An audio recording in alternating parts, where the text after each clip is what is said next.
Bonjour, Racer USA assiste les entreprises francophones à s'expatrier et s'implanter aux États-Unis. Quels conseils donneriez-vous? Alors bonjour, alors mon premier conseil d'abord c'est de bien préparer votre projet. Donc c'est pas parce qu'on a un savoir-faire français qu'on va automatiquement réussir. Donc il faut bien préparer votre projet, choisir correctement votre lieu d'implantation, mais ça on verra après. Il faut ensuite, comme en France, regarder chaque détail avant de vous implanter. Les États-Unis sont grands. Conseillez-vous plus un lieu d'implantation qu'un autre? Alors, je dirais que non, je ne conseillerais pas plus un lieu d'implantation qu'un autre. Par contre, donc notre corps de métier, nous, c'est de nous occuper des entrepreneurs, PME, TPE. Donc en général, quand ils viennent aux États-Unis, c'est pas simplement un projet professionnel, mais c'est aussi un projet personnel, un projet de famille. Donc je dirais, pour choisir votre lieu d'implantation, il faut évidemment choisir votre lieu d'implantation par rapport à votre projet, à votre business, mais également par rapport à votre famille, à vos aspirations personnelles, par rapport à la concurrence. Donc il faut venir. J'ai un exemple, si vous détestez le froid, n'allez pas vous installer à Boston ou même à New York. Par contre, si votre business le demande, peut-être que vous devrez vous installer dans une grande ville.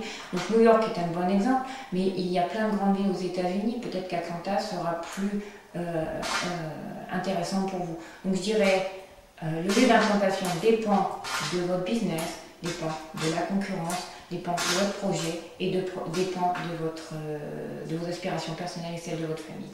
Car si vous ne prenez pas si vous ne regardez pas les aspirations familiales, ça ne se passera pas forcément bien pour vous. La langue est-elle un barrage insurmontable? Alors je dirais que là c'est la bonne question. En fait, quand les Français arrivent aux États-Unis, ils parlent un anglais approximatif, ou en tout cas avec un accent très français. Par ailleurs, évidemment, aux États-Unis, vous n'allez pas rencontrer beaucoup d'Américains qui parlent le français. Donc au départ, oui, il y a un barrage de la langue, je dirais. Malgré tout, si vous êtes dans des grandes villes, que ce soit New York, Chicago, Atlanta, Charlotte, dans ces grandes villes en général, Denver, Colorado, etc., dans ces grandes villes, les gens sont un peu plus cosmopolites, ils vont vous comprendre malgré votre accent. Maintenant, si vous allez dans des endroits un peu plus, ce que j'appelle les sud profonds, eux-mêmes ont leur accent, vous avez votre accent, donc c'est pas forcément très facile de se comprendre au départ. D'où l'intérêt et l'importance d'avoir un salarié américain qui permettra de faire la connexion et qui notamment au téléphone pourra vous assister pour parler et avec vos clients et avec vos fournisseurs, outre qu'il vous guidera aussi à vous intégrer dans votre nouvel environnement. Peut-on venir aux États-Unis sans visa? Alors, vous pouvez venir aux États-Unis avec le formulaire ESTA et avec votre passeport pour 90 jours. Alors, servez-vous de cette période pour venir visiter, pour venir valider votre lieu d'implantation, pour venir valider votre idée de projet. Par contre, en aucun cas, avec ce formulaire, vous pouvez venir travailler, ça c'est clair. Alors après, si votre projet demande que vous restiez sur place plus de 3 mois, donc plus de 90 jours, on a un cas concret, on avait des boulangers qui ont installé une boulangerie, ils avaient besoin de faire venir le matériel, ils avaient besoin de refaire la boutique, de la mettre en place, donc il y avait des travaux à faire, il est clair qu'en 3 mois ça ne pouvait pas se faire. Donc ce qu'on a fait, c'est que pour eux, on a demandé un visa B1 Prospective Investor, et donc après, quand ils ont été prêts, on a pu demander le visa E2, donc le visa investisseur. Et donc, dans ces cas-là, quand on switch du B1 vers le visa investisseur, vous n'avez pas d'obligation de retourner en France devant le consulat, vous pouvez faire ça aux États-Unis. Malgré tout, il est mieux de retourner en France parfois pour une question de durée de visa. On a eu d'autres cas pour d'autres personnes qui voulaient monter un gros projet sur New York. On a eu encore un autre cas avec d'autres personnes qui voulaient monter donc un projet d'hôtellerie en Floride. Donc tout dépend du projet. Mais vous pouvez passer par un B1 Prospective Investor ou alors aller directement au E2. Comment obtient-on ce visa? Alors pour le visa E2, qui est le visa investisseur, il faut, j'arrête pas de le dire, bien préparer son projet. Donc choisir son lieu d'implantation. Une fois que vous avez choisi le lieu d'implantation, que vous avez déterminé votre budget, il va falloir monter votre société. Donc ça, c'est pas le plus difficile à faire. On monte la société, on obtient donc le EIN, l'équivalent du numéro SIRET, on vous assiste pour ouvrir votre compte bancaire, vous commencez à virer les fonds. Là, vous allez prendre à bail des locaux ou vous allez racheter un fonds de commerce. Alors vous dites oui, mais on commence à dépenser, c'est mettre la charrue avant les bœufs. Effectivement, en général, il faut commencer à investir, parce qu'en général, il faut commencer à investir avant même d'avoir le visa. Alors ce qui se passe, c'est quand vous prenez un bail commercial, un bien, ou quand vous rachetez un fonds de commerce, on mettra une clause suspensive d'obtention du visa, ce qui permet donc de récupérer vos fonds. Malgré tout, on travaille avec des cabinets d'avocats et on peut afficher ouvertement, avoir 100% de réussite dans l'obtention de ce type de visa depuis plus de 15 ans. Donc voilà, quand on met en route la procédure de visa, on est sûr que vous allez l'obtenir. Donc voilà comment ça se passe. Donc vous commencez à investir. Ensuite, il faut faire le business plan qui est la pièce maîtresse pour l'obtention du visa. Donc on va démontrer que vous avez investi, on va démontrer que vous avez un plan financier sur 5 ans, on va montrer votre plan d'embauche sur 5 ans, on va montrer votre projet et ensuite voilà, on prépare tout ce qu'il faut pour l'U6. On vous prépare à l'interview et vous êtes prêt à aller devant le consulat pour parler de votre visa. Y a-t-il un minimum à investir? Alors ça, c'est une question qu'on nous pose tout le temps. C'est une question, si vous regardez sur internet, vous avez autant de réponses que de questions. Alors le problème, c'est qu'il faut tout simplement regarder le texte de la loi et il se trouve que l'U6 dit il faut investir un montant qui soit cohérent en fait avec votre projet. Exemple typique, vous investissez, vous montez une société de consulting, vous avez besoin d'un ordinateur et une assistante.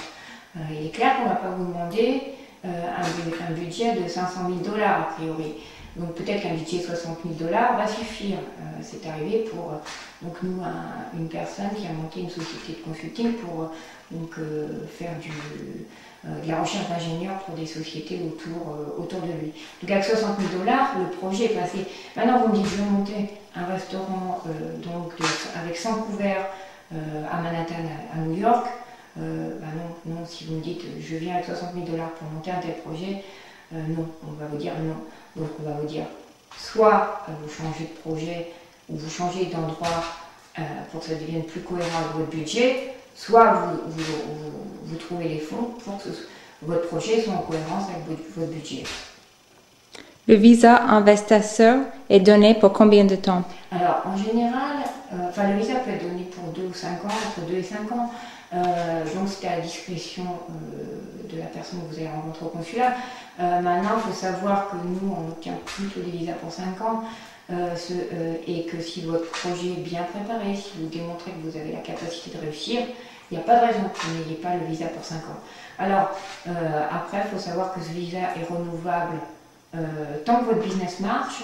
Par ailleurs, ce visa vous donne donc le droit de couvrir votre conjoint qui aura un visa dépendant, E2 dépendant. Votre conjoint aura en plus, dans ces cas-là, la possibilité d'obtenir un permis de travail et pourra travailler dans toute société. Et par la suite, selon certaines conditions, pourra même demander la carte verte, mais c'est sous certaines conditions qu'on vous expliquera. Et par ailleurs, ce visa couvre également vos enfants jusqu'à 21 ans, ce qui leur permet d'aller dans n'importe quelle école aux États-Unis et vivre comme tout Américain. Doit-on passer par un avocat pour faire la demande de visa? Alors, c'est pas une obligation légale, mais évidemment, c'est très conseillé, tout bonnement parce que le visa doit être préparé sous certains formats. Si vous ratez votre demande, pour récupérer cette demande, c'est très difficile. Par ailleurs, tous les frais que vous faites, que ce soit pour faire le business plan ou les frais d'avocature pour faire les demandes auprès du consulat, pour vous préparer, pour que vous soyez prêt devant le consulat, etc. Tous ces frais font partie de l'investissement. Donc c'est pas perdu, ça fait partie de votre investissement et ça montre aussi votre sérieux. Doit-on embaucher du personnel sur place? Alors c'est évident, d'ailleurs ça fait partie du visa investisseur puisque vous demandez un plan d'embauche sur 5 ans. Donc selon le business, vous allez prendre 1, 2, 3 salariés. Si vous montez une société de conseil, peut-être qu'une assistante suffit au départ. Maintenant, si vous ouvrez un restaurant, il vous faudra certainement quelqu'un en cuisine et quelqu'un en salle. Donc après, si vous montez une filiale d'import-export, par exemple, peut-être qu'une assistante va vous suffire également. Donc tout dépend du projet que vous allez monter. Mais oui, il faut embaucher au moins une personne la première année et montrer une progression dans votre plan d'embauche, en tout cas des embauches qui soient cohérents avec le type de business que vous allez exercer. Est-ce facile de réussir aux États-Unis?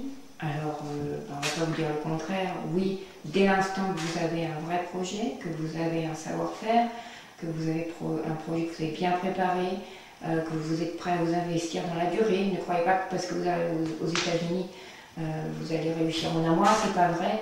Ça demande de la persévérance, ça demande du travail, mais au final, je pense que les gens qui passent la première année ne regrettent pas du tout. Y a-t-il des secteurs qui sont plus porteurs? Il y a toujours des secteurs qui sont plus porteurs, notamment l'alimentaire, tout ce qui est Internet,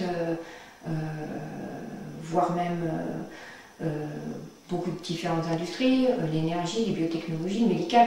Maintenant, je dirais que dans toute profession, si vous avez un savoir-faire et si vous pouvez apporter quelque chose, si vous avez une vraie proposition de valeur dans ce que vous allez faire, vous pouvez réussir. Vous avez tout à fait la capacité de réussir. Vous êtes chef d'entreprise en Europe, notamment en France également. Pensez-vous qu'il est plus facile de gérer une entreprise ici ou aux États-Unis? Alors, oui, c'est clair que pour nous, surtout on peut faire la comparaison, gérer une entreprise aux États-Unis est beaucoup plus simple, tout simplement parce que tout est fait pour l'entrepreneur. Donc, il n'y a pas de droit social ou un droit social minimaliste, c'est-à-dire qu'il n'y a pas de contrat de travail. Vous pouvez en faire un, mais il n'y a aucune obligation en la matière. Le droit du travail se résume à embaucher un minimum légal qui est entre 8 et 10 dollars, on va dire. Après, évidemment, pas de discrimination entre les hommes et les femmes, pas de discrimination raciale. Mais hormis ça, voilà, les grandes règles, elles sont posées. Après, donc, vous embauchez à trouver, c'est-à-dire que vous pouvez débaucher, comment dire, laisser partir le salarié, ou alors lui peut partir également selon sa volonté. Maintenant, c'est clair que quand vous avez de bons salariés, vous faites tout pour garder. Donc, plus vous grossissez, plus les entreprises grossissent, plus elles auront tendance à offrir, entre autres, l'assurance santé, et puis également des plans type PER en France, qu'on appellera le 401K ici, donc, et puis à donner des bonus. En fait, la relation entre l'employé et l'employeur ici est vraiment beaucoup plus simple. Par ailleurs, on n'a pas tant de questions administratives au niveau fiscal, au niveau comptable, tout est simplifié par rapport à la France ou à d'autres pays en Europe. Donc en fait, on peut se concentrer sur notre corps de métier et après on peut se concentrer sur le marketing et le commercial. Donc en fait, on peut se concentrer sur notre travail en fait. Voilà. Merci pour votre intervention. Plus d'informations, info@reussirusa.com. Merci.